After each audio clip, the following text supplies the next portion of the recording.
Hi, my name is Darren Joseph from HEJ.tax. We're the team that seeks to demystify the sometimes confusing world of international taxation. And today we have the honor and the privilege of speaking with Mr. Ron Murphy.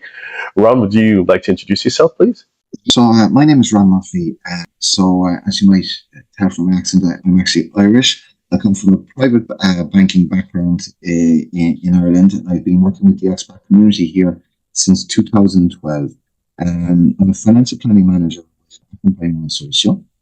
What we try to help our customers basically in terms of growing wealth, whether it be via liquidities, whether it be optimizing taxation, and we also deal an awful lot with cross-border issues. We've been around since 2008, so we're based in the southwest of France in Toulouse. We cover all of France. In relation to other vehicles which are very prominent in France, and that would have, this is something that I suppose that the American nationals would need to know about, is in relation to retirement vehicles. So the standard retirement vehicle PEA, which is the little cousin of the assurance fee. It would definitely fall under the same ruling in terms of PFICs.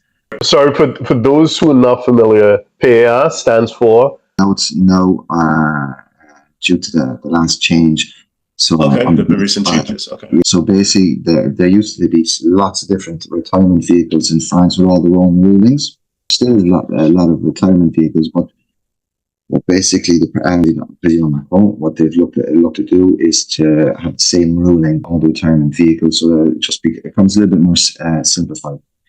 So again, it's blocked into retirement. Now there's certain rulings that basically that you can get access to the bill before that, but it's a retirement vehicle. Okay, so just to be clear, the PEA is classified as a retirement account? It's a retirement vehicle, yeah. Okay, yeah. Okay. So what it is basically is that the amount that you put into it can be deducted from your taxable income. It can be deducted, or you have the choice of not deducting it from your taxable income, but then on withdrawal, if you at the age of retirement, if you have deducted it from your taxable income already, you are taxed in retirement.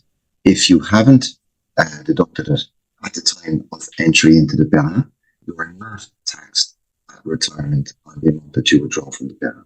So what you're trying to gain from there is basically you're hoping that your taux moyen d'imposition, so your the highest tax bracket, will reduce when you're into retirement.